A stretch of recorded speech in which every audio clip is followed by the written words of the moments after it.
Thank you so much for joining us. It's Friday,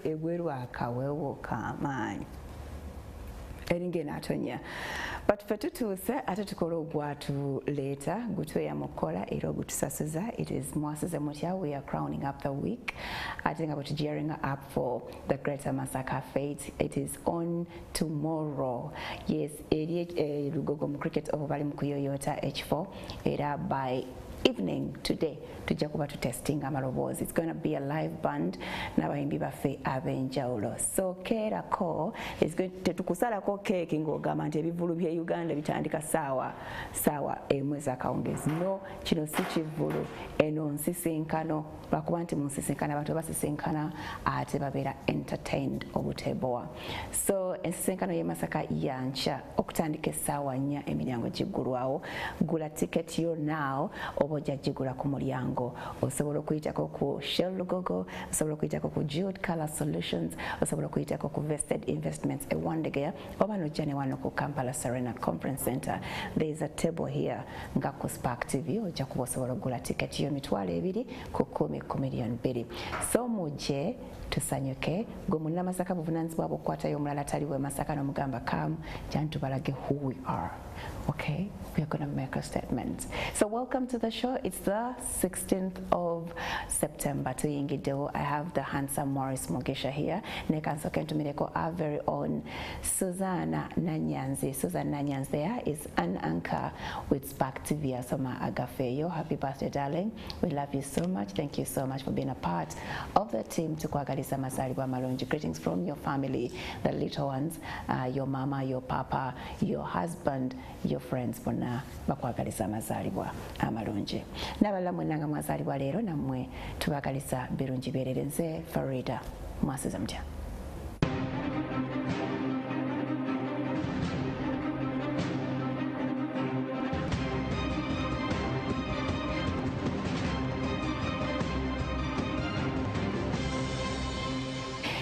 Yes, kugambe tulina Mugisha. He has the exact name ngeya former boss wange. Are you even related?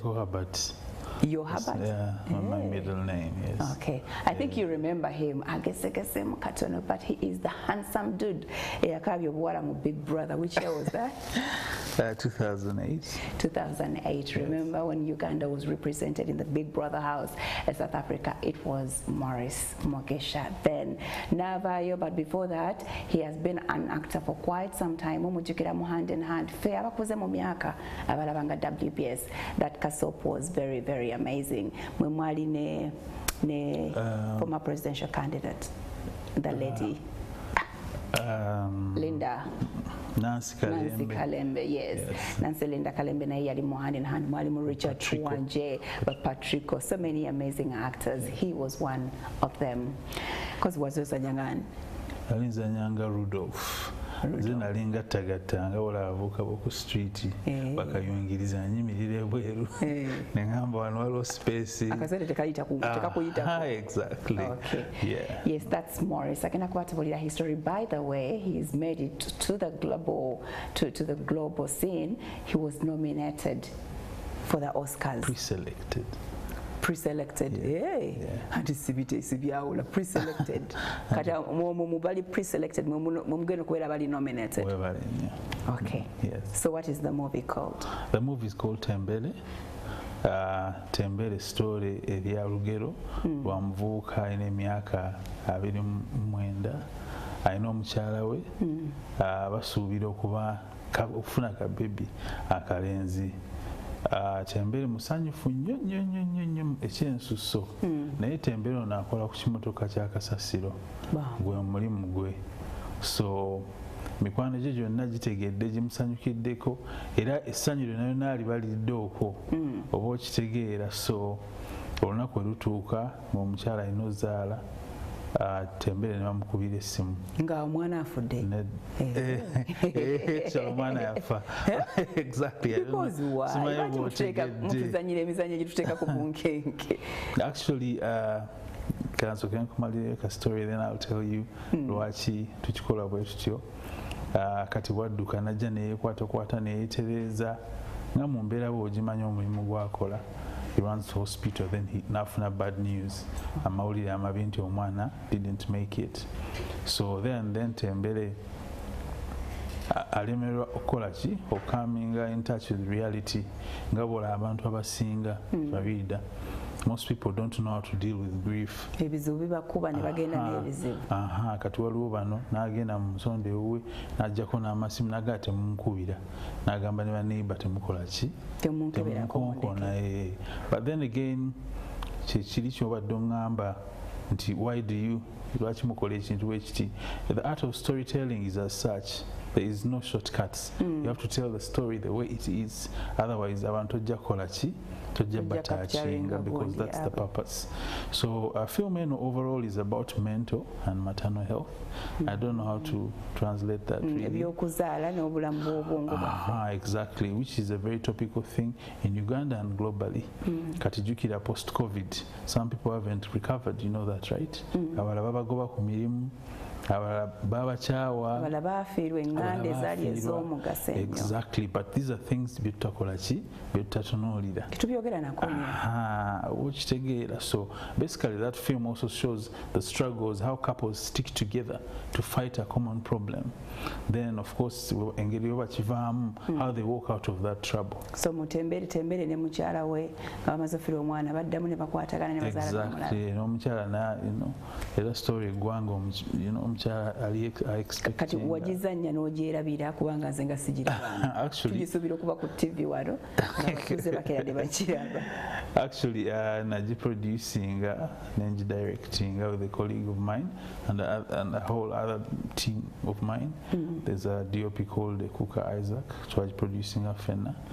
Ne nabazanyi Kakaru Kanyi Patrick, Nisima Rona Solidar, Navalala. So basically, chance weri. Mwawangula nebirabo bingi wano ku Uganda. Okay, film awards. Yes, twawangula overall best feature film award esinga obunene. Dr. Baryomunsi yagitukwasa. Twebaza Katonda olwekyo. Then nfuna best actor ne best supporting actor. But kukiri kyongambye abantu bayinza okujja kwa Kashamol leero 16. Today is 16th. So screenings zigenda going on for a full week. So sagala kwekwasa abantu mujje mulabe firimu eno. Yaddakiika meka? Yaddakisaawa emu n'eddakiika nga 2. So egenda kulaga ku ssaawa 10 ez'olweggulo. Ne ba corporates abava ku mirimu late after 6 egenda osumulimu twategese show yammwe ya 8 p.m. mujje mu bitiibwa mujje mu bungi. So endaga 2 buli lunaku for a whole week till the 22nd of September. Tugira bwerere kuliko charges akashamol munange weekends mitwalo 2 Monday Tuesday gumu 2 tewali kwekwasa. Then Wednesday Thursday gumu 6. So everyone is invited mujje mulabe firimu eno. Actually also screenings zino zijja tuyamba okweyongera otambulako a step higher, because bali abantu ba Oscars balaba omubabiro like the fire about around the film, the buzz that has been created. So tebasobola kuwa award oba nomination ngewammwe you all called. So wano bannayuganda tulina obuvunaanyizibwa okupushinga. Exactly. Tuwangula tuyitewo ku nomination. Exactly, Farida. This is just one of the cause to actually get to a higher step. Then also kino ekintu kyokubeera pre-selected film tekyali mikono gyange. It's a national issue now, because the Oscars, once Oscars nominating Uganda nevugira wali ku stage, that's putting Uganda on the map. Say just merely saying Tembele from Uganda. So kati fe tubulire hashtag jetuba tukoza hashtag Tembele to the Oscars, hashtag Uganda to the Oscars. Tembele to the Oscars. Exactly. Uganda to the Oscars. Exactly. Okay. Yes. Kali, congratulations first of all. Thank you very much. So, olimu ne bani eyo category gye bayitaani? Eyo category bagiyita indigenous oba best international film. Era essira basinga disiba ku firimu ez'ensi yo. Basically you have to speak olulimi. You tell your country's story. Thank you very much. In an amazing way. Then mwogera ennimi ezammwe era don't expect luzungu. Gwe Farido yanyo oluzungu. So kati so lina kuba mu local, yeah, actually kati bo babitegeera. bali anti wabawo caption subtitles. Then also Farida, a good story is a good story. Olaba ebintu bibatusa ku TV ebyabayindi byabaki sometimes just action. Exactly. So munange awetuse nze ne Uganda kati olimu ne maani mweyo category they don't tell you, just see. I've seen but then following nga ndaba abantu mu Yemen, abantu mu Saudi Arabia, ndaba abantu mu Europe. Everyone is struggling to do what? To make it. Yes. Olubetaka kuba meka babera 12 all over the globe, so it's a whole other struggle. Okay. Yes. We wish you the best. Thank you very much, Frida. Chokola muchino omanyambo supporting Uganda. Yes. Okay, from the Tembele story, we get to the Morris Mugisha yakutusiza kwecho to be even at the verge of being nominated for Oscars. Oscars are extremely huge. Yes, they are. Yeah, everyone's dream in that industry. So we hope Uganda brings it home. Ne Morris ono bamuzalawa. Erinnya livuganga bayite waffe Masaka. So oli munna Masaka, right? Tuine ensisinkana enja. So yitawo. Jawao. Akugenda kubeera mutembere ogenda kuba mutembere. Kale tukusonye kubanga okolera gwanga kutuuka mu Oscars. Amina. Nenga bakuzalawa. Nze ndi mwana Mukiga. Tata wange bw'okyogedde n'enkiraba Mukiga mwene okirabye kabudde tata wa kitange bamuyita Bijingo Nelson. Bijingo nga B Bijingo. It's a unique name. Musajja w'amaanyi ali mukubi wa bifaananyi okuba kati yabivaamu abikubira eri eka beba basajja abasooka okukuba ebifaananyi okukuba photography naye bakubanga analog. Bana bakolanga bati. Actually for him he yali a bit uptown because yajja mu Kampala nga alinga 16 years, so naye nga alina emirimu emirala nga ali mu gundi mu prisons. Omanyi abo babayita ba prison officers. Exactly. Ate nga alimu ekyemisinde era is a national coach. Oyinza n'okuba omumanyi ali mu bya athletics, yatwala abo bakiprotich ebweru.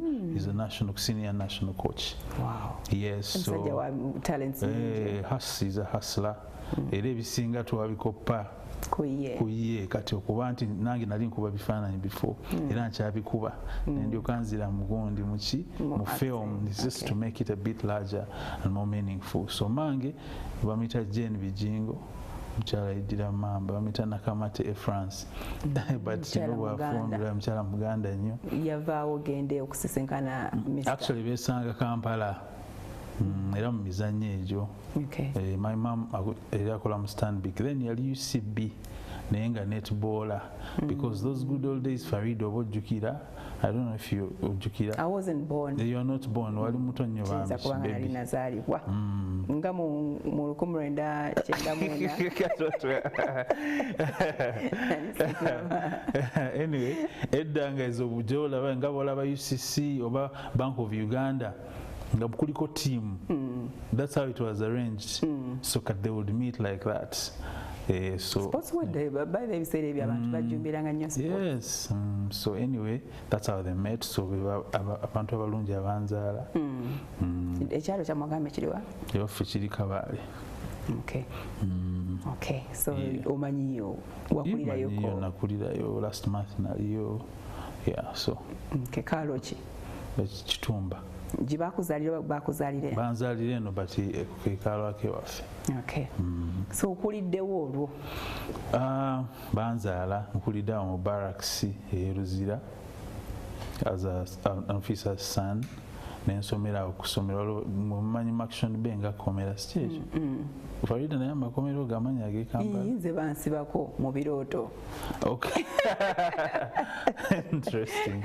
Anyway, so Luzira munda mu prisons.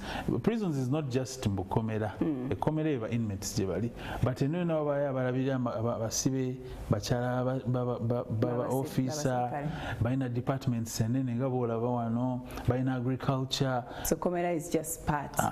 It's just part. Exactly. So nenga mujira ne mulingizaayo era bayitawo abamu bwe bakola emirimu ng'obola mu barracks. So nze nasoma Action Bay Primary School, nasoma paka ndoza P4. Mama n'agamba omanya muno omwana tubatwale to better schools. Bwe kutuleeta wano ku Shimoni etakyaliwo. Ojjukira Shimoni Dam. Kibuga wano ku Kingdom Kampala. We nasomera Shimoni Demonstration School ne nvaawo awo.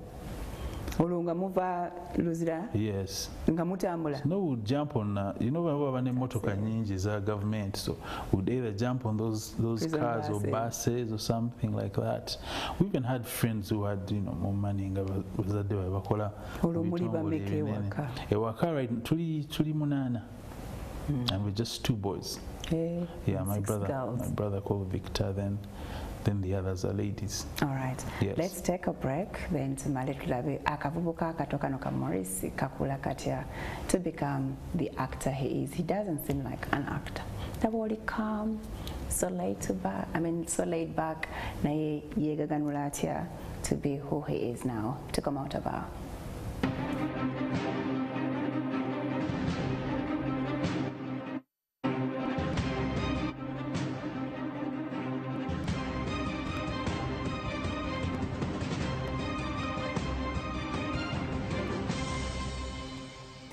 Yes, Tembele, the trailer, Yeyo, Aya Morris, the one that was pre-selected, yes, for the Oscars. Abadali tunyonyede kwali masoro nga tugenze ku lugendo lwe lumufuula Charlie kati Chivoli, Shimon is where you went. Yes. From that step to 7. Yes. Eyo mwafuna ngobuna. Nze mbobuna naye emikwano obuna ali wano n'obutaano aze mbali wakati gwe ng'ofuna buna kitundu.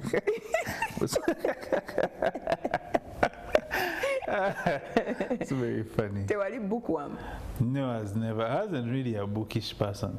I didn't really like reading, but yet it's funny when at the university ne high school S5 S6 I didn't say literature, because you know with literature there is no way you cannot not read or you know some. Then even through to university and some color literature, so it's funny how you flipped maybe I think so. So wafuna ogambe buna kitundu wali awo ng'omuzanyo mungi, right? Naino omuzanyo mungi, yes. Then as a bit, you know, like childish, you know, there's those stages where you just have shaking her off, you know, but I think buli mwana yenna ayita mu eyo stage. Yeah. Okay. So nogenda mu senior school? Senior school nagenda Ekako. Ewaffe? Ekako e Masaka. Nasomera emyaka 4. Okay. Then nogenda ku HSC? HSC nengenda Namirembe Hillside High School. Masaka ngokoyeyo. How was your experience in Masaka? My experience in Masaka, creating a foundation yange. I'm grateful for the school that I went to. Abana babanga bangi, you know, government schools zabanga nga buli kimu ekiri. Emmere yali nnungi, of course. Esinga yakakati. Laba batulimisanga olumu. Mulina okulima kimunaaya. So mwalyanga amatooke. Amatooke, lumonde, akawunga, which is exactly. Mukola akatogo k'ekijanjaalo. So Masaka was really, though I was a lonely kid when we went to Masaka. I had a lonely childhood, like that. I don't know. I think it was just a phase. it was just a phase olumndoza olemerwa embeera egaana okukwatagana kireka n'okutwalekako baali bakubonereza we take you far away from home. Of course that's also part of growing up. Omwana alina n'okula olina omuggyako bisoseji ebiki then omusindika eri akole ki omuteeka mu nsi akole ki olabe bwasurviving and you know survival is the best thing. Aba preparing a stage eri ng'akuze kati nga banakanyuga mu kibuga ng'ova Masaka ng'oli mwana how are you going to start? So ogenda kubira mama wako pocket money kati gwe olina omuweereza ate ki pocket money. So yeah. Okay. Lwaki wali obeera lonely nga bw'otubeera mu class tolina mikwano? I had friends nalina omuzannyo mungi nga nkola nzanya emizannyo zi ping pong table tennis nga nkola zi long marathon nagezaako okwefuula muzeeyi wange but ne bigaana because my dad yali abikola ebyo. That's how he became a coach for marathons and all. Nebigana. I tried boxing because you know Kako was a school known for boxing, but Juko Justin over Juki. Yeah, so era nebyo nabyo nebigana kati biganira wagwo mu kigo mulamba. My dear, tebiba bya tribe singa bakigaye bakuba bagundi bonna singa betulaba eri mu misinde bakipprotect. Naye sisi wetu wekola ki so nogana kufuna yakazanyo kamu koyikiriza bwoti nabuzanyanga but I didn't really like go at a professional level mo kukituusa waggulu we were just playing excitement. You'd even dodge a class to go and play football. Play football, yes. Okay. So that's the stage at which we, you know, but that's all my childhood. And so kulete na mirembe wagambe Masaka I am done. So by then we're not like these urban kids these days who tell you I'm done, come every week jango ndabe esomero no lintama bafumba akawunga webakuteekanga walina okubeera. I mean old school parents bamanyi babeeranga tolina byogamba abaana bala basoma abaana 14.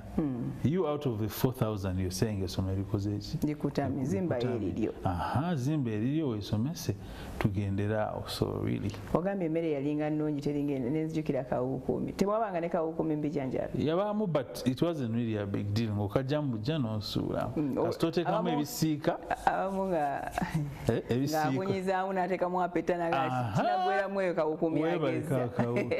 We didn't even care about that really. We only cared nti nomaye wanvubuka tibwotuukaayo omusajja bamuyitanga mutaawe eyatemanga akawunga bwati mufitotambulanga n'ezi buckets instead of plates nga you're praying that you smile in his face akulabe ayongereko deeper so that the slice is olyoso nayogera ku basajja abo abafumbi kantumireko Kabaka ne Abbas bebafumbanga emmere yaffe ku Taiba amanya ngajjukidde Kabaka ne Abbas yonna gye muli Mukama akibabaliri abasajja bagoyanga posho ate nno nga bali very caring. Kabaka nga amanyi okuyomba wakati mu bwa caring bwe simba line ako kamala. Anyway, that is cool. So Novayo no jana mirembe that is there. Yali mu boarding. Yali just wali gayaza nga yakatandika the first time Mirembe Hillside High School. It was a very good school and competitive. Nemala nempita ne bantwala nenzira kwemudidde Makerere. Olwo wali osoma kubaki? Wali olina idea? Nali nkola held history, economics, literature / divinity. Divinity is like religious studies. Nyenga gukola bukozi. Chona Gukola bukozi, you know, but at that time just togeza kwezula wezuzi. Yeah, so like I told you, I wasn't that kid that was so into aggressive, so inquisitive. I want to be this. I want to be a doctor.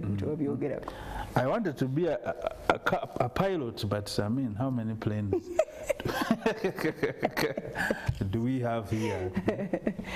Enyonyi mbale natenga nayanyo ba pilot olwo inspiration ojijja efulo oba kanya kali binyuma kwogera binyuma ng'abaana bale baagala okuba ba air hostess omubuuza ennyonyi lugenda yimirira mu eriwa. Force by then try to train now.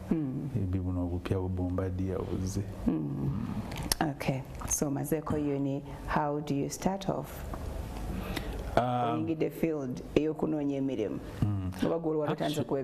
actually, to take you back, Kuyuni ao when natandika okwezula who I really was.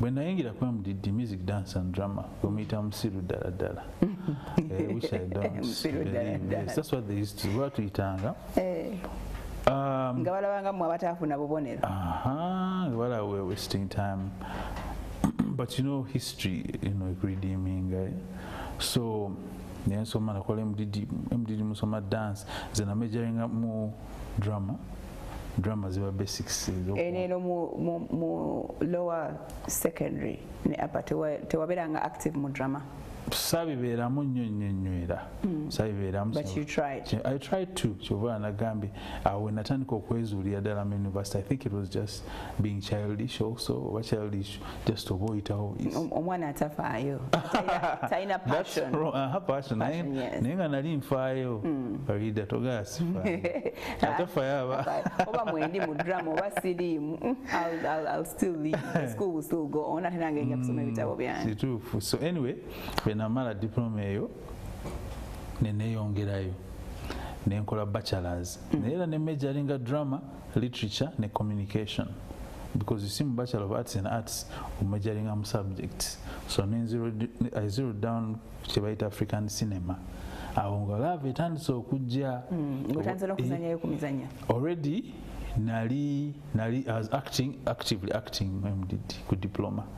Then nina mukwano gwange mugenzi kati may his soul rest in eternal peace bamuyitanga Nyeko Jack like yali akola na wano ku NTV.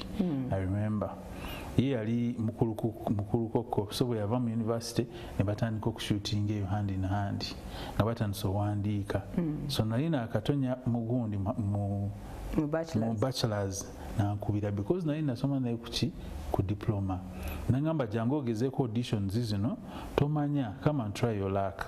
So nelinya boda paka eri emuyenga offices zabeeranga nga bazita Great Lakes.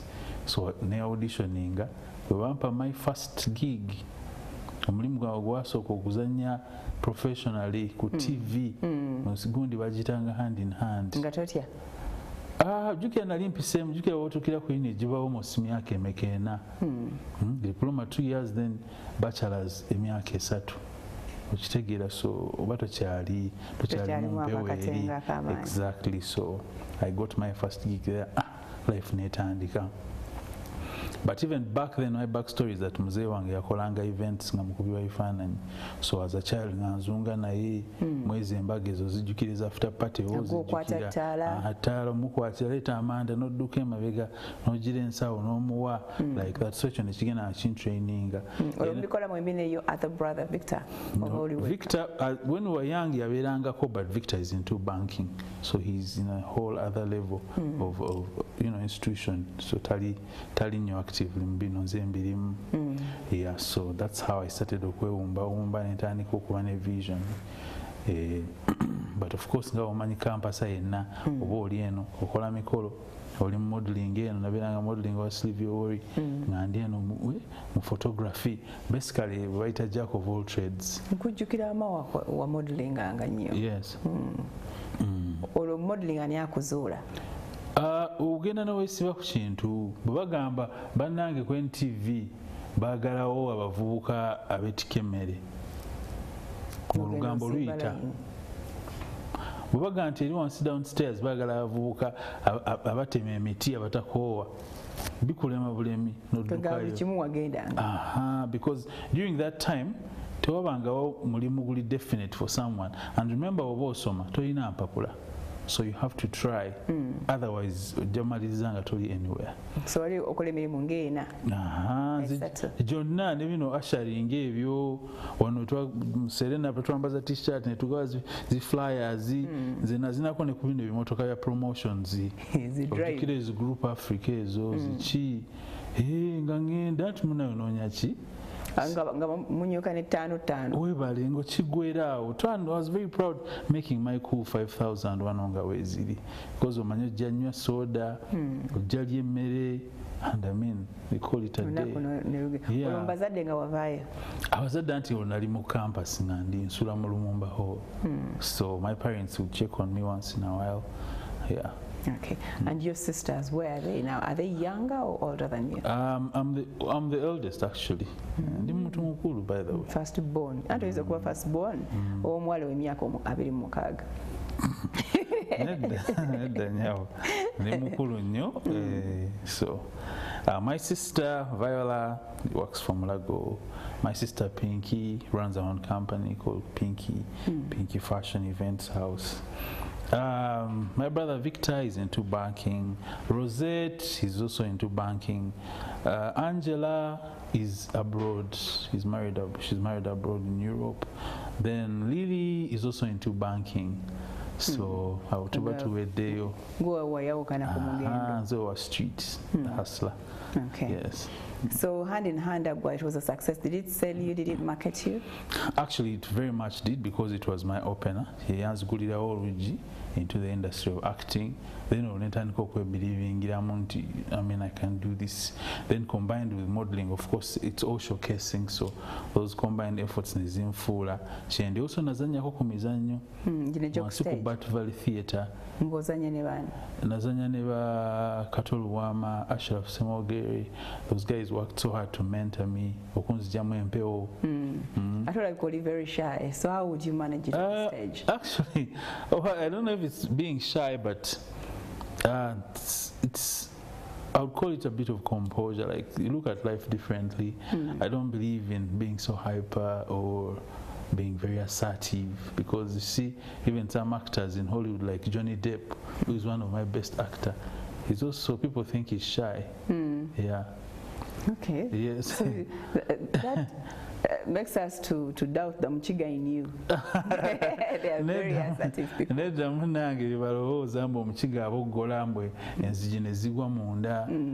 Are you as bold as what we think they are? I don't know what people really think. People think that they are bold. Yes, we are bold. First of all, one of the reasons why Chibaga are very bold, and because of their physique and structure.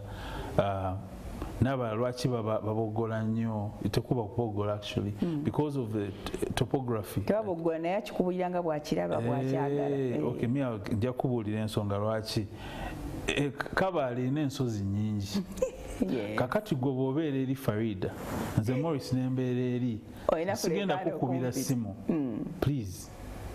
Okitegeera, so nja kuwogana niwe mwana we. Aha, webale twesange mu kagundi mu kakubo tutambule tugenda oba tugenda mu katale oba wa ng'owogana bwoganyi. Okitegeera, then n'empewo nnyingi nnyo. That explains why there's a population out to Bastel. So then also they are confident. Me, I call it confidence. I don't think dinochi. Then also boogera ekintu nga bwe kiri.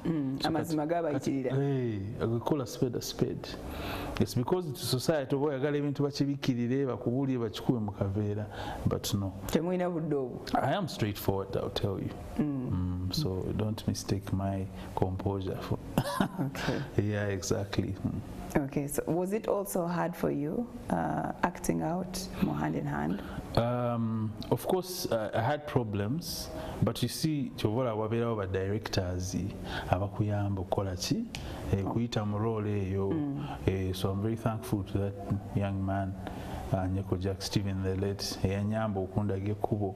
He was just a friend. We were not even like tight. Yandeeta mu kintu.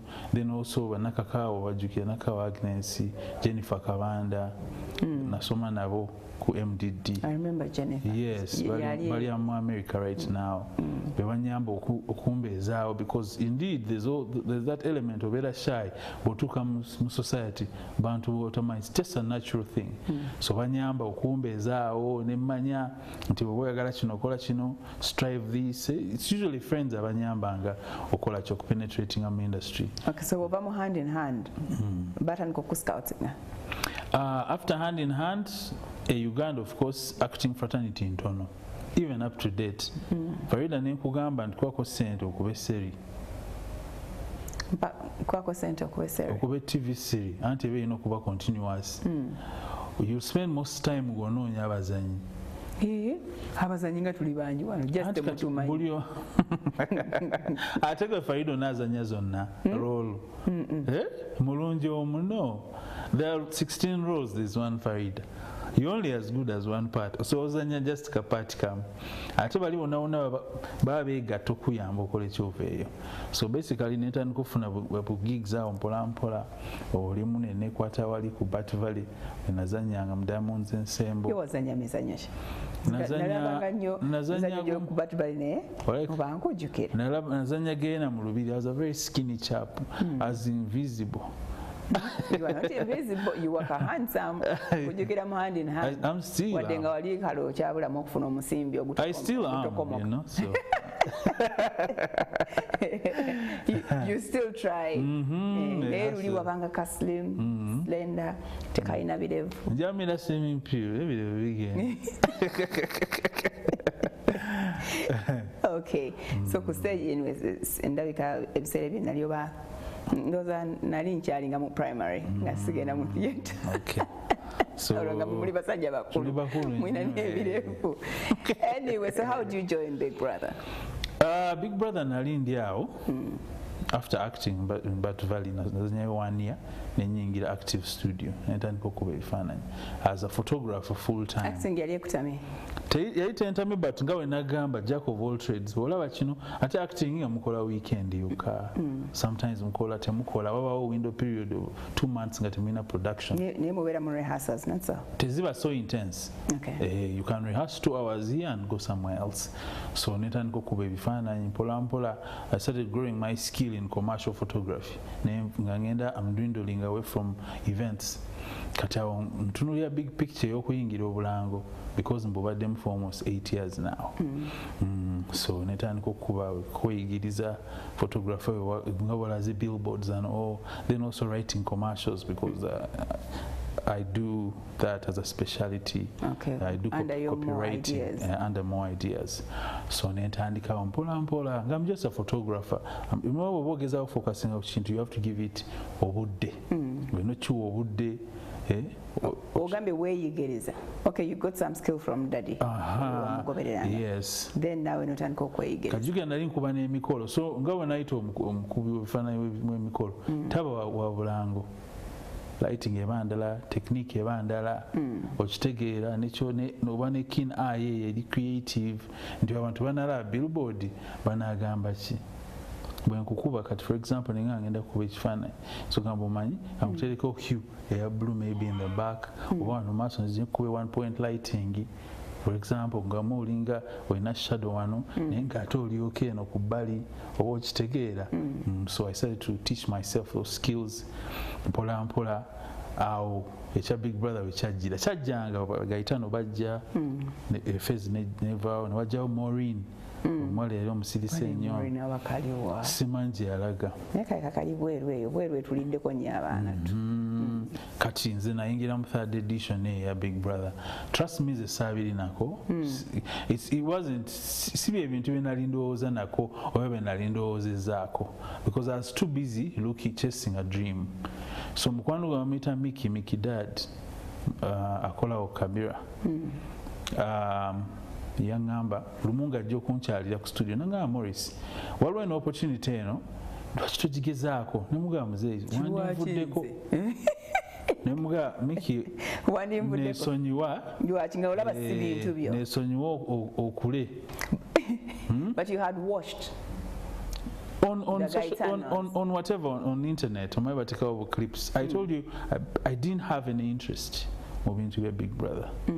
I wasn't one of those people because my mind was consumed moving into Vidala. And there's that time in life where if you don't concentrate, you don't get the skill. So Mickey Daddy Nanga Morris nze mbadde nteesa nze mkimanyi toyagala gendayo omanye edda nga omusimba layini bannamawulire bafulumya lisiti y'abantu abazze okukola ki okugeza. I think you know about that. Nanga amanyi olabika toyagala gendayo naye nzi kyokola nze ninda kangende nzifune forms mba siryawo nga ndi client mutereeza ebifaananyi mugakati ojja twala bino ojja kukola biri nanga nze nkulinze wano nanga mba forms zizino gezaako. He's the one guy yampushing ogenda big brother. Tewali mula oyo muvubuka oyo Mickey. Kakati nangamba zijjuze nenzijuza era nga wabula ennaku nga 3. Nenga gwo kimanya bino byajja sikusanyisa mukwano gwange. Mule wange yenyweza ku kintu ekitali kyange. And indeed Farida, some things come like that.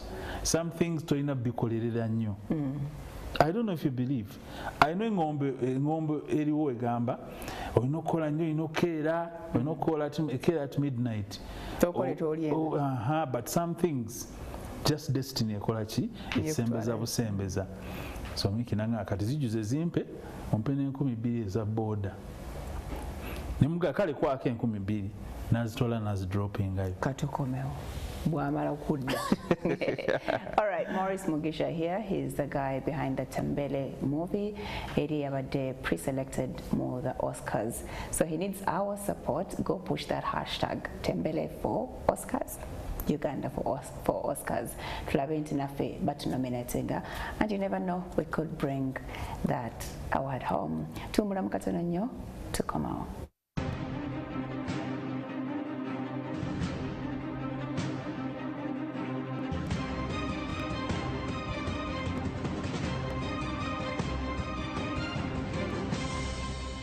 Thank you so much for keeping it MWASUZE MUTYA. To Chagena Maso, we have Maurice Mugisha with us.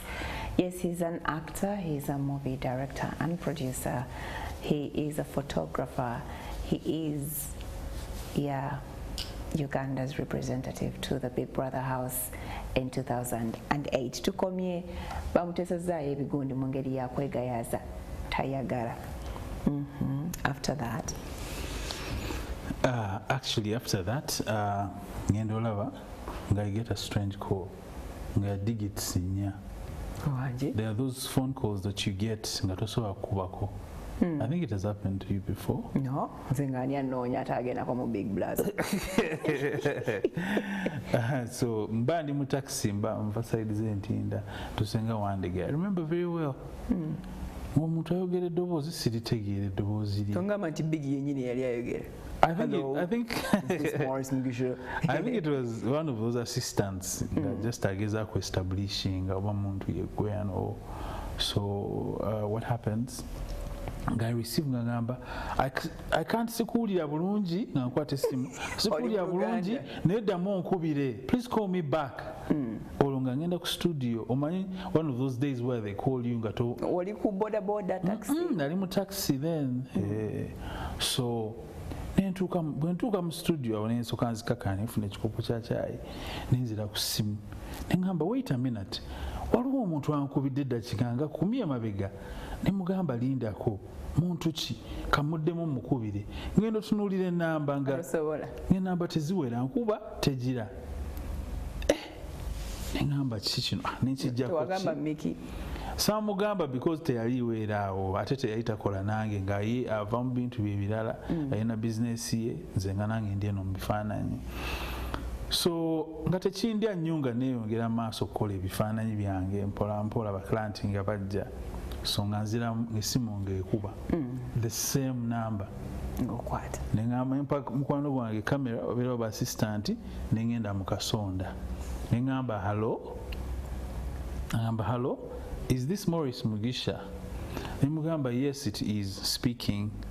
Nemambuuza nti wateekayo forms eza Big Brother nga applyinga biki. Nemugamba yes nakikola. Nangamba twagala okugamba nti we would like to inform you nti you've been pre-selected. Gabuno omuntu bwa pre-selected. Toba wekka nti. Anti. Nyebuze bukulondoola. Mpola mpola so. Nengamba okay fine bangamba nti wandiika ennamba eno wansi. Nga mpandiika ennamba. Simanyi lwaki tebatusabanga emails oba ki. But I think Boba yagalanga direct call. It was also part of okusunsula omuntu. Oli sharp otya. Because you see, Farida ekintu kya communication is very key. It's very key. And that's how I come to learn ebintu ebimu. Nampandika ennamba yali ya codes nayo nnya. nakwata kiselteepu neŋŋamba nemanyi nempandika ne maaka nenkiteeka emabega w'essimu wano by then okyamusejjukira bakuwa forms ozijjuza toyagala oyomba okufa kati ntandise okudda mu layini olwo kaakati ne bampa deeti era ne deeti eyo gye bampa natuuka leeti zaali baŋŋamba saawa 8 natuuka saawa 10 wangi taata baali basunsula ku Sheraton awo nga wakayingira mu geeti waliwo turn off on the right so nengenda natuuka na late nenziruka nava era ndali nkuba bifaananyi twabanga ne ba clients bangi by then because studio yali y'amaanyi nnyo eyo so Shutter Speed yali awo wansi awo just after Uganda House opposite Nando's, former Nando's awe nali nkolera ku second floor so nenziruka emisinde nzire ku Sheraton it's just like 10 minutes nentuuka nensanga ensi y'omuntu ng'ekuŋŋaanye abamu babooze n'okubooga bali wabweru bino bye nali ŋŋamba Mickey Dad kati biki bino neŋŋamba Mukama ngenda yitawa kati mba ndi awo nenninda nalinda paka saa 12 because buli omu bamuwadde obudde bwe probably muntu gwe wa interviewing nga bamuwadde dakiika 10 okumumaliriza by then awo batendo be baali batukubakwata era bwe nayingira nalaba fesi ya tendo but nayingira ntya tendo kagwa he was a camera guy I remember very well so mba ndi awo neŋŋamba nga ntandise okubeera hopeless ntandise okugwamu essuubi nga nkimanyi mu mutima bampadde saa 8 ate bano bazungu they know bagamba 8 zibaki ne wano ku list kwekiri because amanya gaali mangi waliwo abantu nga 5 I think nentuna ninga ngenda yita nga waliwo omuwala atudde ku lujingo olwo luyingira nga yena afro nemutunuulira nga abantu layini mpanvu sina bwensala ki bwenkuba ndobo so mba ndi awo nentuuka nange nambuuza bagambe saawa meka mbu your name here says 2 p.m. and this is 6 p.m. Nimugamba I'm sorry jembadde traffic abadde mungi nnyo so nendilayingamu omuwala naŋŋamba no I'm sorry tekigenda soboka kati buno budde bwa muntu mulala neŋŋamba okay kitali kyo tekiba kyo nenva mu layini nentambula okugenda mba ndi awo olugendo lw'eggulu omuzungu n'afuluma n'agamba mwena abakyaliwo muyingire omulundi gumu that's when I turned back nenzija era I entered the last nzigenda najjamu n'engatto because nati mwe bino etwambala engatto nga temuli socks zino zosonsekamu obusonsesi abalala nga bayingire n'ezaabwe abalala bo force baali mu zaabwe nzina zijjamu because they were uncomfortable nga zikola kuk okitegeera nga zintawaanya ate mwe nali nyingira yali interview place ate I figured nti big brother tebasobola kubanga baŋŋamba bintu oba mbu nakola mulimu ki or anything like that. It's just going to be anything creative. Being in these all places creatives nze nkulayiningira up even in high school, even in Bat Valley, even everywhere nze nakolanga modeling za contributing to my what? To my success in every way. How? Nenyingira ne batugamba kati mukole obudde ndoza bali bubagwako mukole group w'abantu 8 I think twali almost set nga set 5 so you can already imagine kifo kyali kigazi munda kati nga bagamba mukole gundi we muti nga bagala okulaba ki teamwork nabo wa task bonga balaba kamera zi recordinga nga bawandiika balaba ani agezaako kukola ki kati ne baleetwa omukomu. Of course I try to do my best. Atenze being a student of MDD and film, so really buli kimu comes in ku time yakyo. So kakati obola tonyomanga kintu kyonna. It is in line to put you somewhere mu maaso awo. That's my belief. So batuka kunze ne bantera ka plaster wansi kubigere nenyimira ne bambuza why you barefooted lwaki toyina ngato nembaga engato nzirese bweru ngati zikola kizina kizinkole eno kasinziro. I think wali yambadde engato bwezityo tejjukira anyway zange zali bwezityo nga zintawanya ngamba okay so tell us briefly about yourself nembagamba amanya gange jenzalibwa byenkola. I told them clearly I'm a fashion model. I'm a photographer. I'm an actor. And I'm an actor and a father as well. You had a child? Yes, I did. Gasaabitegedde. Gozereti. So I had a daughter, Bamita Haley. Wamzala hand in hand? Mzala, I think I was still at uni. Okay. After uni, yeah, there. So kakati nembagamba, I'm also a father. Yeah. Nembagamba, oh, omuzungu nambuuza yali team waiting kuliko abantu nga mukaaga. Omukyala yali asiba obuswayiri aba South Africa obamanyi tebakola nviiri. Then waliwo abazungu babiri. Then waliwo omuntu yali representing DSTV by then, Helena Mayanja, and some other gentleman who I can't recall. So nibambuuza, so ebyo byonna bino oli sure bikola otya? How do you juggle? Ndoza omuzungu yetategeera mbeera yaffe eno e Kampala. Ne mugamba somehow embeera yaffe yo tekukkiriza kubanga weesibe ku kintu kimu because oyinza okufa enjala ng'oli ku kintu kimu. Ne bagamba, oh, okay. Ne bambuuza, so muwala wo omunyonyola otya nti ogenda Big Brother? The guy kept asking me ebibuuzo nga oba I don't know oba yali abilayinize apo oba just byabanga spontaneous. Ne mugamba kyekimu haso yemu opportunity okuba nti ngenze mu nsi endala.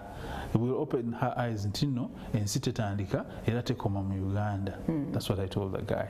So ne batunuulira oli wa kamera naga mukube close up kyuka biki fuluma kati bw'ofulumira mu lujja olulala you go for the psychological test. Zibanga aptitude baba kugezesa the 100 questions. Yes, because buli omu bamubuuza ndooza kiki I don't know. Then the answer teziba zezimu. So nenfuluma nenkola aptitude test nentambula neŋŋenda. Ne bamubuuza also another thing. Bwe tukulonda okubeera representative wa Big Brother e South Africa, what do you think you're going to do best? Mugamba, I will do what I have to do. Mugezeeko munteekeyo tulabe. Because I did not really answer professionally because for me these were not professional questions and they didn't need professional answers. So nenfuluma neŋŋenda mba ndi awo nga bankubira essimu after like 1 week. Ngamba halo nalina waka. Olwo walinako ako ka anxiety, will they call me? I never. They like me. I never had the anxiety. Of course when nali nfuluma, of course oba omutima guba gwewanise ogamba mubantu bano bonna zibasobola okunondako erinze. Sometimes there happens or there comes chances nga tosuubira nti egenda kujjawo. Yeah, but nze mba ndaba nti it's just the grace of God nti ekintu ekiba kyo Farida ne bwenkuba sama kiba kyange ne bwenkola ki it can never be mine. That's another lesson I learned in life. So I also learned to take things easy in this world. So kati mba ndi awo ne bankubira ne bangamba alo ne bangamba are you safe to speak? Ne mbagamba yes. We've pre-selected you among others. Sigoweka because kituufu balonda abantu nga bana olwo nga baagalako omu. Yes. So naye nga omulina travelinga mwena mugende the first time to South Africa, Joburg to further screening musanga bali bananyini business aba Endemo. You know the whole business is Endemo. DSTV is under Endemo. So tuba meeting but meeting omu basiba kantuntunu biki. You don't see them. You don't see where you're going biki. Okitegeera n'oyingira mu karuumu ne bashaperone akutambulirako ne bambuuza bebambuuza ne bakola screening emisaayi gyonna baagala nnyo okulaba your mental health oyinza otuuka eri n'olumako abantu amatu ekiro okitegeera. Yes. Because wali eri munda ruumu eyo okusibiramu ezo ennaku 9 sometimes eyinza okufulumyamu ebintu byotamanyi kyoli you get to discover. Actually, it's a journey to self-discovery.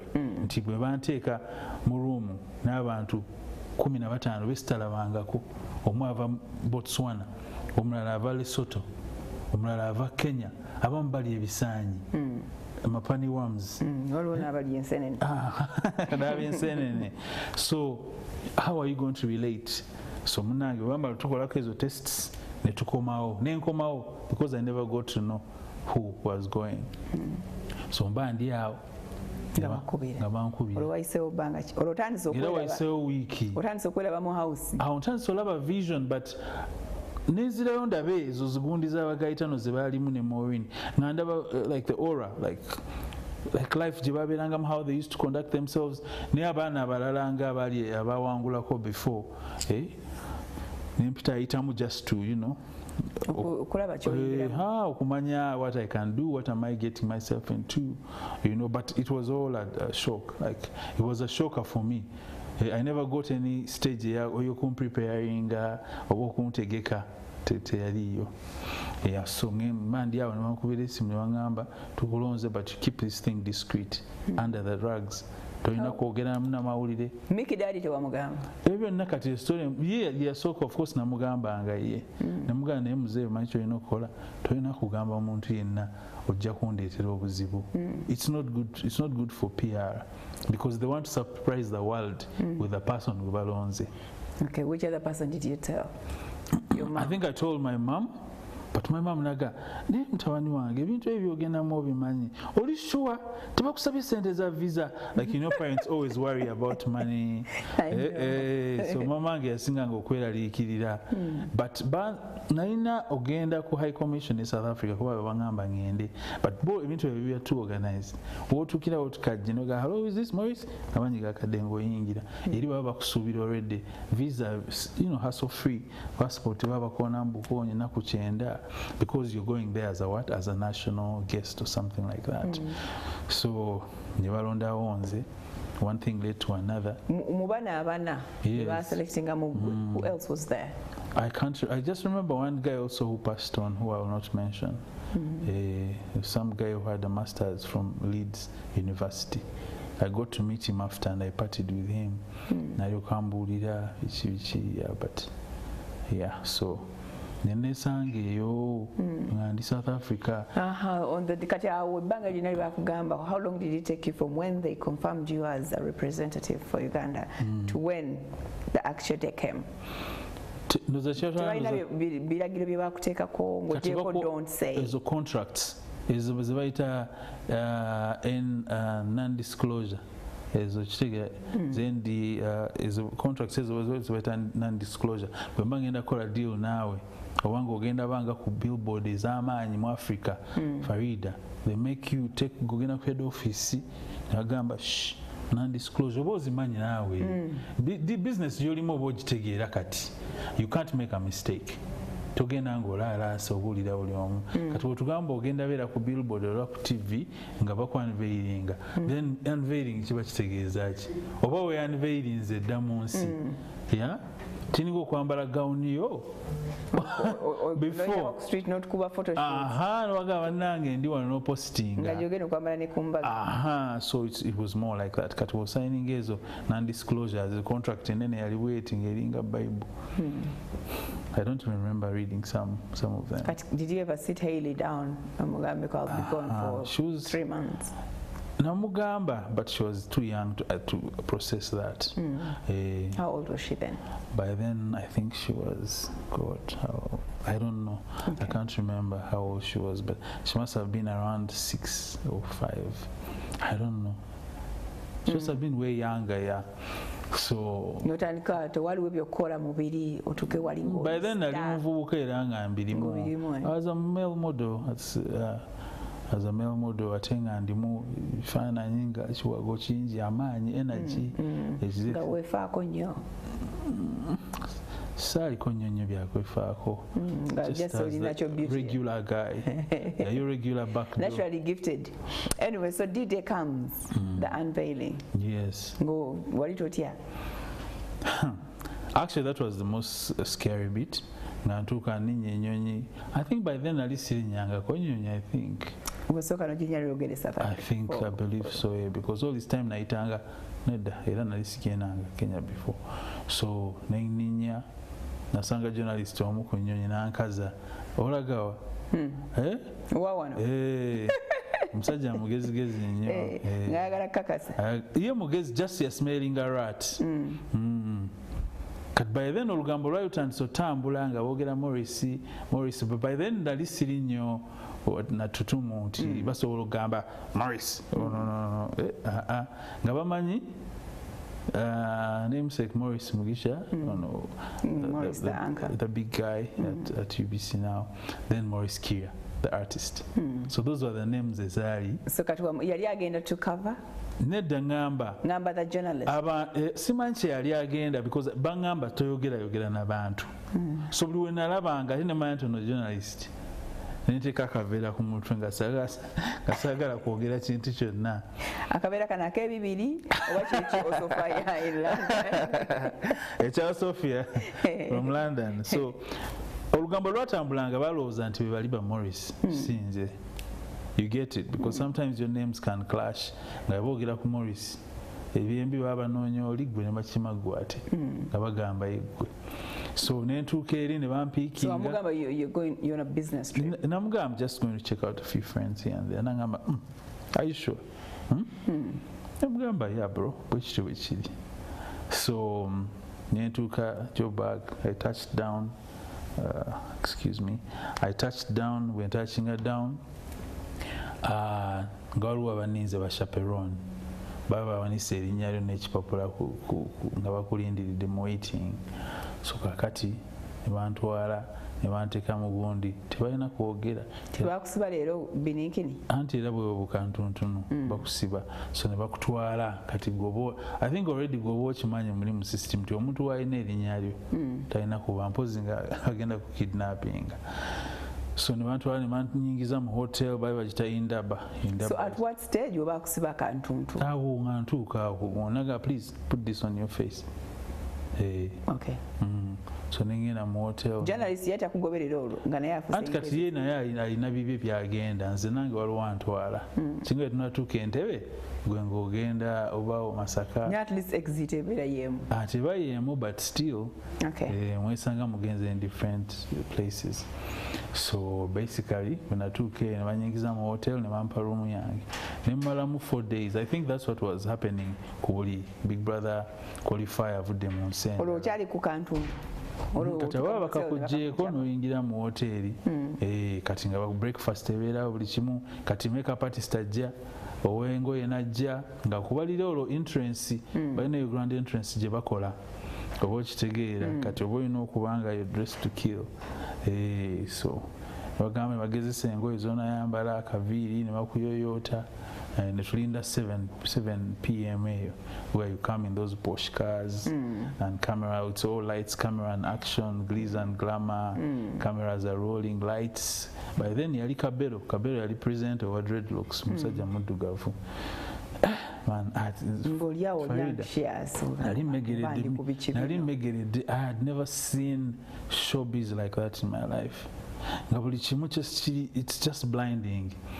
Notuuka wali bayita omwomu actually ku lunaku olwasemba nensanga ne bazeeyi bange bali babataddemu tiketi nga bazze. So koleke tebakugamba abasajja abo? Tebakugamba gamba bazeeyi tebakugamba? Kati jjukira me I went like 4 days ahead. Kati bo ndoza baba balina arrangement yaabwe endala bakujjako essimu no buli kimu tosobola communicatinga tolina kubulira muntu. It's supposed to be a showcase, a surprise. Ngenda ngamba at least abazadde wabagulira kokko nga ngenda of course naye bo tebakubulira oba nabo bayi tebakimanyi bayinduza nabo tebakimanyi. Kati omulemu we're coming back tuline Morris Mugisha tabao.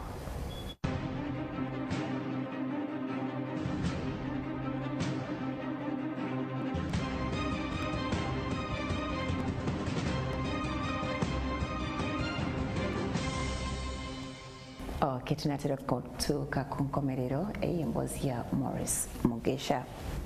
Morris atuuka South Africa the D-Day of unveiling etuuse oli ku bunkenke bakwambaza amajolo awona temulaba oba bakabasiba kati awo muli ready to walk on the stage. On that day mba mufuluma kabaka avudde koti bwe bakusibidde mu hotel for 4 days olya breakfast lunch tofuluma. Tofuluma room yo. Tofuluma until those days bagenda okwambaza preparing you. Tofuluma room yo, tofuluma hotel. Tofuluma room yo. Bakutaddeko omuntu. Chaperone wabeerawo wajja ku makya n'akeberako oba bagenda nga sizes okupima ng'ajja n'oyambala bakubulira time their hotel phones program ebeerawo ne bakubira tomorrow get ready at 9 am mugenda mu dduuka kufiitinga ngoye oba biki olwo muli mwenna mutambula mwenna oba buli omu ali bibi si buli lunaku he can come once in nedda ngamba with the other housemates awo batobamanyi nabamanya buli omu aba bibye you can't know who is who okitegeera so I think those are bagala creating a spirit of anticipation oba oli awo gamba oba nala ani agenda okujja like you can't prepare yourself so your true emotions really show so until that D-Day wetwayingira wawo stage mpanvu nnyo n'abantu eno nga bakuba engalo bambadde obuntu buno obanga buli bwe buti obanga bupapula I think it's supposed to create buzz and all so n'otambula bakusoma erinnya from Uganda Moritz n'ofuluma emmotoka biki newefuula abantu bakuzaaka olwo ensonyi zikuwa abagulu tegakufamba olwo byakweka ziba byakwegumya ndolaba eri ku stage eri maaso nendala bakadde bange ate nawe tebakuwa time kwogera you just hug them go hurry up oyingire because program erina okukola ki ogenda mu maaso n'oyingira bw'oyingira olwo basibula ogusembayo exactly actually mzee wange mukazi mutima olwangamba kati mami teyagamba bikagambo konna good luck biki god bless you biki nenyingira tolina na time eddamu awo so noyingira n'otambula olukuubo nga wenyingidde wano mu NTV nenyingiramu genda sinensangamu abavubuka basatu wako omuwala omu n'abalenzi babiri nga balina zibendera zaabwe ku mugongo nobabuuzaako halo nawe n'otula mu nsondayo n'osirika n'otandika kugamba kino kikyenyingidde eno nzizeewa oba singa nsigadde lwaki like there are so many ideas that keep rushing in your head and by then over young already why not tricky of how to survive because already wali ofunye idea how it happens could be brother biche bikujisamo biche bizo kuteka loggerheads with your housemates what you say neka trick kwa kagenda kuyamba okutambuza trust me I didn't have sign and tricks on now on my sleeve because wali Farido batomanyi what to expect the only thing kyoboyina nti walabako abalala mu Big Brother but omwaka ogwali ogwabagayitano nabo tricks zaabwe zaali endala omwaka ogwaddako ogwaba Maureen nazo tricks ziba ndala oyinza osanga omwana omuleetako tricks ye naye nga ayagala kutikula tricks zo oba okitegeera so you just have to be you you just have to be yourself ate ng'obala nyinza okwefula nawe newefuula you play along with your friends lunch tutulola ne tulya engo y'akawunga n'osiika ennyama and all ngandoza yo my bestie because you know ezo notions zijjamu ez'aba human beings bwe nzija mu kifo kino nesibako ne ngamba oyo yajja oba omuntu wange yajja okumbulira information yonna about the other guys kumbe alina babesiti nga banna gwe buli kyomugamba nga feeding abalala nga winning friendship so ne woba olina strategy ng'evaawa chances are high that ogenda kufuna obstacle okitegeera yes so you just have to be yourself. You just live your life. Exactly. Wamulalu chankananya buli omu. Kati walichi the shy guy resides. Me, because I remember you were head of house twice. Yes, I was. Me, my target was to stay longer. Kulemera ku ntebe nga that was the trick because the analysis opening up new to everyone. Of course, morning, we lunch, mulia guys, Big Brother wants to talk to Iria of them diary session. No, they need you in the. I think at Bakili is a foreign language. And I didn't so Swahili Nishira over Kenya. There's a girl called Sheila Kwamboka. She works on Kiss FM. No, she wasn't my girlfriend. She was just my friend. Okay, your house partner. Yeah, housemate, yeah. So ye kati twakwatagana because yali ava Kenya nga n'olulimi naye kati bamponingako speaking another language. Twalina okwogera oluzungu. Ofana oluzungu lwo.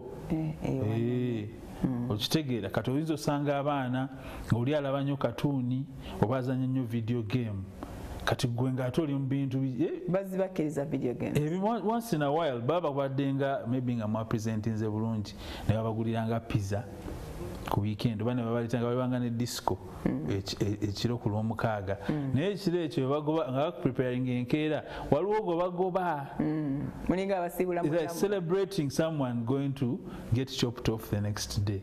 That's how it was. Back nominating how many times? Many times. All the times. Abalenzi baika baite sebakwagala. Ebyo bibaawo nange nyinza obutakwagala right now. People don't have to have a reason. Do you know someone not liking you because you're a threat? That's enough a good reason. Seta agambo oba wanjogerako kino okwogera ku muntu is a normal thing. Ngensi bwebeera omuntu asobola ofuna ogugambo n'akuwayiriza mbu oba ki even in Kampala here kibaawo so kati era nagenda okunotisinga nti Big Brother is just a slice of life nga bwe nasala ekiwayi mu bulamu oba nenkuteeka mu nnyumba nenkusimbako abantu abalala bakulemese oba okitegeera so your energy is to strive olabe nti noosigalamu oba okitegeera so that's how it was. Naye wali olwanye? It was a hustle kulwana naye nalaba era nga ngenderera. I saw it, I felt it. Nga the guys abeefuula nti mikwano gyo bw'ayingira mu diary room ngagamba nina obuzibu ne Farid ono but Farida is supposed to be your friend. Gwe ng'otegedde otya ebyayogedde mu diary room? Big Brother nga naye akikugamba bw'oyingirayo ng'akugamba Farida byakwogeddeko. Big Brother aba n'olugambo. Ate lugambo the game has to be interesting. Tewagenze kuwebaka. You have to entertain. Kuliko ba sponsor batambula ku screen abantu basiba batunula saa 9 alaba Big Brother balinda ezo bazita batya session ya adulthood ekiro anti kati abamu tebalaba misana bagala ebyonoonese balinda shower hour omuntu ng'alinda abantu ne bafuluuta kati ng'abamu balinda Morris ajjemu engoye ku shower hour but simanya okwama kwaliko shower hour yaffe anti zezaalina shower hour ezo ennaku zino tonza tezikyalina ezaffe zaalina ezo shower hours kati bwembeera mwali mukimanyi nti tubalaba nga munaaba oba okimanyi because there are cameras me ayitaline nga mu cameraman nga nzijako ettala nga neyingiza mu ddirisa nga ndaba obutala bwaka nga wola akali ku speaker waggulu awo ng'omanya camera is recording. Yes. Ngera nojjamu engoye n'onaaba. Ngooza byokunaaba ebyo. Ki ekyasinga okuchallenginga inside the house? First of all, the first 2 weeks embeera yali egaanye, like inside me. You know, we always better responding to an environment, to stimuli. Nga bw'onaafuna enkofu n'ogiteeka ewakamba ogidomesticatinga. The first 1 week could be rough. Oyinza n'okukola ki? N'okufa. N'okulwala. Thank you very much. Even humanity is like that. Okutta omuntu ze namanyira ku paku Kampala Road, Room Street, ontadde munda emmere ejja ndya buli but we just exercise obutini kumakya working out biki ebyo disco ebyokunywa and all that stuff. You know your life will not definitely connect easily. Imposing you're that type of person. Ate n'omalembera n'ogimanyiira. Ate nabo bagezi baba balonda Farid omujagujagu ne balonda Morris omukakamu ne balonda Angela abogoka omukiga ne balonda oba Pinky nga ayagala nnyo okufuga. You see how those characters clash. Muba mugenda kutomeregana. Ani gwe mwalinamu omu house wammwe eyaliwo omutawaana ennyo? Twalina omusajja amuyita Uti Nwachuku. Right now, the Nigerian oba okyamulaba era akola zi shows ne mu films ezi Nigeria. Oyo ye yali ayogerera waggulu oli tamanyi bakiga. Is it on? Yeah, he won. The second time bamukomyawo. The first time abantu bamwagala nnyo ne balumira. The first time when nalimu yandekamu bamugoba. Mwekobaana ne mumugoba. Ali Komba Mugwai was my guy. He was my boy, so he was naye ngaali loud nnyo ng'awoggana kawe muwala ng'awoggana talina komo asooka okuwoggana n'akusensebula kati bw'oba omanyi waliwo abantu nga bw'omuwogganira either achikeninga out n'atya oba n'akaaba Kati was the loudest. Then there was Mimi. And a bully. And was a bully as well. But Mimi was cooperative, that Ghanaian girl. She was cooperative. So was that Gwechecha Kumiram for that long, 71 First of all, laying low. Also, Chanyambanga. Ngosolo kumbuza amaso. That is a strategy anti also. It's like what Kaliano mutwe kube bikondi. Me, I insist on dodging. Ngobuli okanyuga. Amani gakola chi gakugwamu. Wendetera emu yoko buli kutaka. Obo kitegeera so laying low then okuba nafumba fumbanga. And you were the nice guy. Yeah, as the calm guy, yes, I like to eat. As the calm guy, the easy guy who the go-to kind of guy. Did you vibe girls? More like girls vibing me. It was a cycle. It was a cycle because wala buli kimu Farida nga olina bala kibale. Bogamba bogenda vibing a Betty. There be boys from Namibia. Lesotho. Byonna nga nawe bitunulidde ani? Betty. Kati Betty ye eba advantage. Nti bamugirako so yechangira ku Morris ne yechangira ku Michael. Nti John eyogeza obugambo baviewer bawulire. That guy, he's nice, but I don't like the way he talks to ladies. Olwo yeteeka mu weak point. Elo views ziri nya. Kati oyogedde agamba bagambe tebakwagala. Tomanyi kwogera. You arrogant. Olaba oli view abadde akuliko kyakola ng'akyuka. Ng'agenda omulala. Yes. Tajja kuvotinga. Bakuvotingira ki? Already on the position nti eri baweeru bamwagale. That's how smart they are, by the way. It's a psychological game. Weeyogeza ebinyuma so that abantu ebeeru bagambe ogaye bambe yanyowagira embeera y'obudde environment muntu awuliriza nnyo bambi abantu so that you audience yo yonna all over the world egamba that guy is nice bambi. I think he should stay in the house with you. Then also when nalaba nga banzudde others started saying I'm full of myself. Bagamba nti nze embeera nnyo nzeka mpulira nsobola okwemalirira kati when nakitegeera uti actually yangamba abalenzi tebali boogera n'abawala abamu n'otandika vibing akati because waliwo omuwala gwe nagoba ku kitanda kyange ndwaki yali akwesembereza. I don't know what her intentions were. You know strategy, by the way. So with the smarter you are, strategy now you out strategy.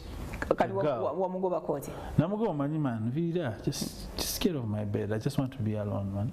I have my own issues. Fena abachara tubakulaba nga ali rude to the female gender. Eri Africa. Waliwo abawala nga babogoka. Gentleman tubatula agenda kuvaawo agende kulirwa omuwala. Yobaye bake kuttaka. Ye bake kuba omuwala. Anti omuwala ayagala kwebaka kububu. I have to command my space nange. It's part of character. Lwaki ngende ku yagenda temwayomberawo. Ayagamba cool man, I'm just having fun here. I just wanted to be around you. I'm not in the mood right now. I'm battling my own issues. So ndeka maybe later nanjagala aveyo.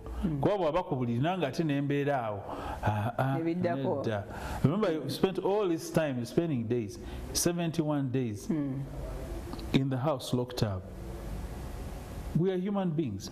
Then you're teenagers with hormones and all those things going on. So at the back of your mind, what jokiranga, who you are, your culture, your values, your little girl, your parents. Yeah, that's a big point. It's what actually kept me going. Nali njagala wakiri nveemu wa munaku ezisooka ndenkola nga tonaba kumesinga tuveeko mbasubya sinema bakunominating emirundi emeka banominating emirundi ena for all the times I was there because every week you had to nominate balugayi ga banominating anagaana notisiibula n'atuwemulaawo lwaki mwamugoba mwekobana anti kati eri bw'oba mudayale room nominating I nominate Farida. Why do you nominate Farida if Farida is your friend? I think Farida is a big hypocrite. I don't like the way she talked to Samuel yesterday. They were trying to speak and she pretends they're friends, yet she goes around and speaks behind her back. Ding ding. Abantu bakiwulidde n'ataalabye eggulo Farida. Kozi ffe tujja mweno. Temwemanyi. So lwovaamu, wiiki lwovaamu, did you smell it? basooka ne banteasinga the first time gye bayita mock eviction nze gwe basooka okujjamu nengenda paka ku stage we nayingirira naye presenter nambuza how do you feel okuba nti gwasoose ovaamu nemugamba there's nothing cool about being kicked out of the house so newambuuza why would you say that nemugamba nti I did not come here to lose so but whatever it is you know tugende mu maaso nagamba how would you feel if big brother gave you an opportunity okuddayo mu house omanyi okufulumya ng'oli wabweru era ab'ennyumba nga bamanyi ngenze nga bagambye obuwala obwali bukwesunze nga bukaaba abamu bakulaba nga threat because at the end of the day akazannyo kali nti asembayo mu house yalya ebyamaanyi byonna nzijukira waliwo big brother gye nalaba omuwala yali adeetinga some guy waliwo omuwala we Malawi Wangola sorry yali adeetinga guy owe Tanzania mbajjukira bulungi ne promisinga sweet nothings amuganja kwagala tunafuluma n'empangula sente nja kuwaako naye bw'owangula ojja kumpa is it the Tanzanian boy yes ekirungi omumanyi guy bwe yatuuka eri ku end yanominatinga munne ne bamugoba era babagobera ku mayi kati basigalamu nga babiri kati ne bamuwa ssente bonna nga bali mu house bombi bwe bafuluma kati that's the day buli omu gy'alindiridde okitegeera the D-Day ensi yonna etunudde kati nga tumanyi bacreatinze couple Romeo and Juliet okitegeera in the house because some people eyo strategy yaabwe mbu tweyagale they want to see what happens next so they keep keeping you in n'ensi bwe bibeyagala mbu power couple fe tuli power couple bwe bafuluma olinga mukyala w'omuzungu yamulinze dda ne bamubuuza naye wagamba mu house because information ebaawo wagamba mu house nti nno mugenda kubeera mwenna ne ssente bw'oziwangula ojja muwaako so kati engeri bw'owangudde ssente ze ogenda muwaako naga nze sinakyogerako n'amwegaana mu lujjudde bibaawo yes so webakubuuza whether you can take a chance from big brother to go back into the house yes waita olira ng'ofa ogunugu nali nfa kakati abannayuganda simanyi kufa ate oza bannayuganda nsi yonna don't blame the Ugandans because Ugandans want you in of course neda ngamba I've disappointed Uganda exactly ngamba nzirayo mutima gwange manyi bwe ntuuka obanga mu Indian Ocean mbuukemu munyo ate kajjukira bodda faida gwegezaako kifumiitiriza okomyewo oluzinze sifa abasharinga and you know Ugandans sebajja kulekerawo aweera tebayinza kusanyukirako mbu at least you tried you entered tewali trying bagatwatwala mukyamu abaana ab'amaanyi gye bali ne batwala ono biki kutunafuya kutuswaza okitegeera so bagamba ddayo nga bagamba nzire banange I almost jumped for the guy tewakaaba nayingira nga nina busungu bungi lwaki bakunumirira because nategeera nti waliwo oli he wasn't my friend obalanga beebwalabwala okula so what happened lwaki ombuuza what happened olwo ng'okomyewo awo mu bagambye awondoza wakyusa ne strategy Farida tumuwonye bannange Farida tumuwonye bagenda ola Farida ng'akomyewo so of course omutima gujja gwamu ki mu byenda so that way you get to know nti kati game yo or you have to re-strategize kati awe nayingiriramu ebya head of house ningamba kati nkitegedde temunjagala temuneetaagawo wano kati batuwa task eyasooka oba yali oba solving a riddle I think byali byakuwandiika byali babituwamu nga bya photoshoot ate ebyo byomanyi waliwo bino byebayita candid omanyi ezo kamera zedda z'okuba ekifaananyi ekifuluma n'okoona booti nekikala candid camera kakati ne batuweezo kati ne batugamba muyiye composition abaana ne beekuba oli nakuba munne oba okitegeera nze nakuba waggulu kuba big brother ebabweti naye nga waliwo certain parties open so nze nalinda musana batuwa paka 6 in the evening neninda omusana oba ebire nga nfuluma nembiraba munda mulimu ebifaananyi bibiri so you have only 2 chances to take that one power shot nentunula mubire kanenire kiri ekiddugadde because that's South Africa sometimes embeera teyesigika so amanya musana na kire neninde ekidedde ekyo nenkuba eyo short then you hand in okitegeera so ku Monday big brother ayogera n'agamba and the head of the house for today is for the rest of the week is Morris Mugisha ngamba ne bantunuulira nange ne batunuulira bwenti mbalina kati ate head of house tosobola nominating ayinza okwe exemptinga mirimu nga sikola mirimu nga nywa bunywi kyayi biki yakuba boss mu bifo ate olwaliro bakunominating the next time we nominating yali physical exercise ebya gym ate nga nze nalimba training ku macha exercises atwalina yimirira ku kigere wafo the one ayimirira longest on one leg yagenda okuvuga head of house. You see the tasks zebaba zibaawo nga za kito oyinza baga mu iyo oluyimba mu rapping omuna rapping omuna nayimba ogundi verse omuna ekitegeera so they give you those playful entertaining things because at the end of the day Big Brother is an entertainment show. So olunaku lw'ofulumira ddala olunaku ne bansoma ne ngamba kirayika akange kaweddemu leero it's time for me to pack my bags and go back to Kyadondo. Nyenda, this time you are feeling a little bit better. Well, wali otuse Kasente naye wali otambuddeko akabanga ng'ebimu bannayuganda tugenda kendeeza benali ntya bali babagobadda at least now into 71 days out of 90 days is quite a long time to stay in the Big Brother.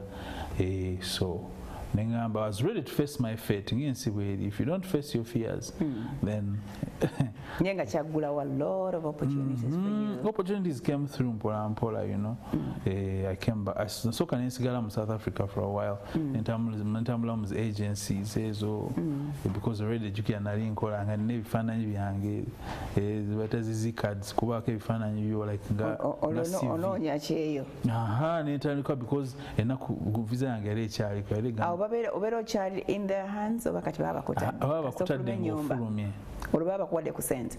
Of course every day bakuwanga but first was take kugundiyo but it wasn't really much money just to keep you expose you to the world. Exactly. Okay, so bwokoma we Uganda olufuse tato tumanyi oba onadda ku mbago tukube ebifaananyi sikyatambula nga toŋŋamba amalala nga gawe olina okwongerako n'erinnya Mr. Morris ng'osobola okumpita cameraman sikyuka so anyway it was I think the most emotional feeling when I touched base out Entebbe airport abantu nga bazze bambadde t-shirt kuliko face yange nali sikirabangako. I think DSTV did that, I don't know, with a couple of my friends Miki era oyo nakunga abavubuka ba town betwabeeranga nabo olweggulaawo atulya piraawo oyo w'Enkumi-3 nakungawo my friends nenda babagayi ba street abavubuka b'omubino betwagulangako engoye. You know kati the real friends, I noticed one thing, the real friends are those people that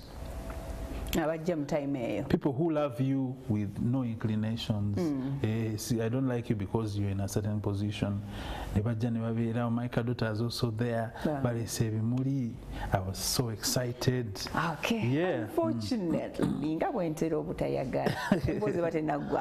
know, we're supposed to be out. But all in all, yes, Morris, your party are playing. It opened some doors for him. He's now a film director, film producer, and his movie Tembe was pre-selected for the Oscars. It is up to us now okumuyamba kokulaba nti he gets to the nomination level.